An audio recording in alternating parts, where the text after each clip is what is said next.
निरंजन पुणे का रहने वाला है और एक आईटी कंपनी में काम करता है। लगातार छुट्टियां पड़ी थी तो वो उन्हें एंजॉय करने के लिए और घूमने के लिए जयपुर आया हुआ था।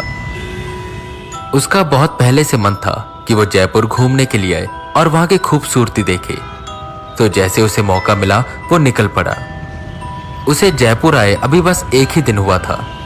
यही शाम के 4 बज रहे थे और वो ऑटो रिक्शा में जल महल देखने के लिए जा रहा था। रिक्शा से उतरते ही वो उस खूबसूरत जल महल को देखने लगा। वहीं पास में कुछ ऊंट खड़े थे। उनके साथ तस्वीरें ले वो यहाँ वहां घूमने लगा। पानी में डूबा एक खूबसूरत महल, जिसके पीछे छोटे छोटे पहाड़ जो कि इस दृश्य को और सुंदर बना रहे थे। जल महल जो है वो और उस जल महल की कहानी वहां खड़े गाइड बता रहे थे।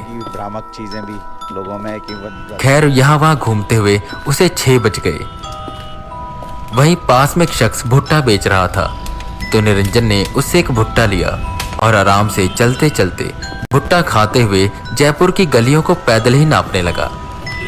वहां की खूबसूरती देखने लगा और वो वजह कि क्यों जयपुर को पिंक सिटी कहा जाता है। यहीं घूमते घूमते वो थोड़ा दूर आ गया और गलियों में कुछ यूं गुम गया कि उसे बाहर जाने का रास्ता नहीं मिल रहा था। खैर किसी तरह यहां वहां से पूछकर वो मेन रोड पर आया। अभी अंधेरा पूरे रूप से हुआ नहीं था और वो अभी और ज्यादा घूमना चाहता था, तो वो यूं ही टहलता रहा। धीरे धीरे कर सड़क से लोग और गाड़ियां कम हो गई। अब रात काफी हो चली थी। कुछ दूर यूं ही घूमने के बाद उसने वक्त देखा तो रात के 11:30 हो रहे थे और उसे पता ही नहीं चल रहा था कि वो किस जगह है। दूर दूर तक कोई दिखाई नहीं दे रहा था। अब वो अपने होटल कैसे जाए उसे समझ नहीं आ रहा था, और जयपुर उसके लिए एक अनजान शहर था। ऐसे में कुछ हो न जाए उसे इसका भी डर था। वो कुछ और कदम आगे बढ़ा तो उसे एक शख्स दिखाई दिया। राजस्थानी लिबास में सर पे पगड़ी पहने और उम्र उसकी यहीं करीबन 40 से 45 साल की थी। निरंजन उसके पास गया और बोला, भाई साहब मुझे मेरे होटल जाना है और कोई साधन नहीं मिल रहा। आप बता सकते हैं कि यहाँ रिक्शा और टैक्सी कहाँ से मिल सकता है? बीड़ी का एक कश लेके उसने धुआं ऊपर की ओर छोड़ा और बोला, हाँ मैं तुम्हारे साथ चलता हूँ, यहीं पास में तुम्हें ऑटो मिल जाएगा। निरंजन को एक बात अजीब लगी। वो शख्स उससे नजरें चुरा रहा था। इसकी वजह वो नहीं जानता था। खैर उसने ज्यादा ना सोचते हुए उन्हें धन्यवाद कहा और उनके साथ साथ जाने लगा। वो शख्स निरंजन को लेकर आगे बढ़ता जा रहा था और वो इससे ज्यादा बातें नहीं कर रहा था। वही निरंजन उससे बार बार कुछ न कुछ पूछ रहा था और उससे बात करने की कोशिश कर रहा था, पर वो शख्स बस मौन ही था। चलते चलते यूं ही कुछ वक्त गुजरा और वो मेन सड़क से दूर एक सुनसान रास्ते पर आ गए। निरंजन को डर लगने लगा और वो सोचने लगा कि कहीं ये कोई चोर डाकू तो नहीं। निरंजन अपने कदम पीछे की ओर करने लगा कि वो शख्स एकदम से बोला, डरने की जरूरत नहीं है, बस मेरे साथ साथ चलते रहो। उस शख्स ने पलटकर देखा भी नहीं था और फिर भी उसे पता चल गया कि निरंजन पीछे की ओर जा रहा है। ये बात निरंजन को भी चौंकाती है और ना चाहते हुए वो उसके पीछे पीछे जाता है। कुछ दूर जाने के बाद वो शख्स रुका। निरंजन चौकन्ना हुआ कि वो शख्स एक तालाब की ओर इशारा करते हुए बोला, तुम्हें पता है वहां क्या है? निरंजन ने उस तालाब की ओर देखा जो सड़क से लगकर बस थोड़ा दूर थी। नहीं मुझे नहीं पता, निरंजन बोला। तभी वो शख्स उस तालाब के पास गया और बोला, यहां आओ और देखो। निरंजन वहां आया और जो उसने देखा उससे उसकी आंखें फटी की फटी रह गई। उस पानी के अंदर ढेर सारे गहने और सोना पड़ा था। ये यहाँ कैसे? निरंजन हैरान होकर बोला कि तभी वो शख्स हंसते हुए कहता है, चाहिए तुम्हें? निरंजन एक पल तो चौंका। इतना सारा सोना, अगर ये मिल गया तो मेरी सारी जिंदगी मस्त हो जाएगी। नौकरी छोड़कर बस ऐश करूंगा और जो सर पर कर्जा है उसे भी उतार दूंगा। निरंजन मन ही मन सोच खुश हो रहा था, पर उसके मन में एक शंका सी आई और उसने पूछा, पर ये सोना है किसका और यहाँ क्या कर रहा है? उससे तुम्हें क्या लेना, अगर चाहिए हो तो बोलो, उस शख्स ने कहा। निरंजन बिना देर किए हुए बोला, अरे कोई बेवकूफ होगा जो ना बोलेगा। जिस पर वो शख्स अजीब तरह से मुस्कुराया और बोला, तो ऐसा करो, तुम अंदर जाओ और ये सोना मुझे पकड़ाओ, बाद में आधा आधा कर लेंगे। जिस पर बिना कुछ सोचे समझे निरंजन ने अपनी पैंट ऊपर करी और पानी में घुस गया। जब निरंजन ने तालाब के बाहर से देखा था तो उसे वो सोना बिल्कुल आगे ही दिखाई दे रहा था, पर पानी के अंदर जाते ही वो सोना थोड़ी दूर नजर आने लगा। खैर, वो आगे बढ़ने लगा, पर जैसे जैसे वो आगे बढ़ता सोना और दूर होता जाता। पानी अब तक उसकी छाती तक आ गया था। भाई साहब, ये सोना तो आगे जा रहा है, मुझे कुछ समझ नहीं आ रहा, मैं वापस आ रहा हूं।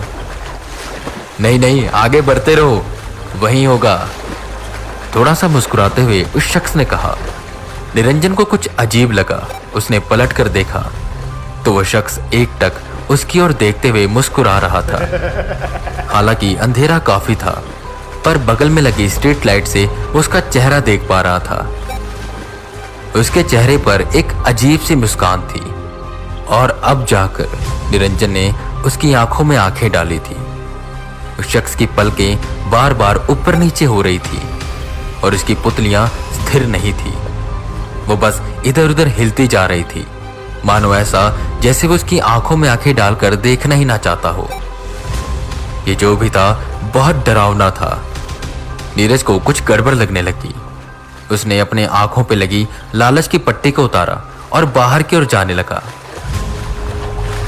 पर जैसे जैसे वो बाहर जाने लगा उसका पैर पानी में धंसने लगा, मानो ऐसे जैसे उसका पैर पकड़कर कोई खींच रहा हो। वो आगे नहीं बढ़ पा रहा था।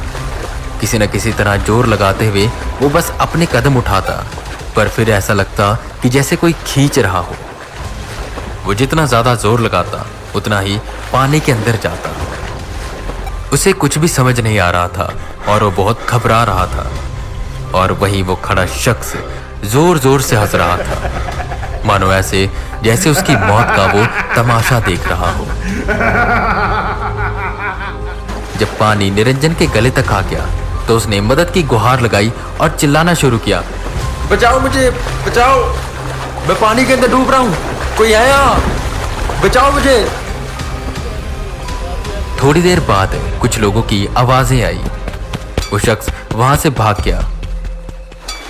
लोगों ने निरंजन को देखा और उसकी मदद करी, उसकी ओर रस्सी फेंकी, उसे बाहर निकाला और उस पर चिल्लाने लगे, तुम तालाब के अंदर क्या कर रहे थे यार? तुम्हें नहीं पता ये जमीन दलदली है? वो तो शुक्र करो वक्त पर आ गए, वरना अब तक तो तुम मारे जाते। निरंजन डर से इतना सहमा हुआ था कि वो कुछ बोल ही नहीं पा रहा था। उन लोगों ने उसे पानी पिलाया और उससे पूछा कि तुम कौन हो और आखिर यहां कर क्या रहे थे?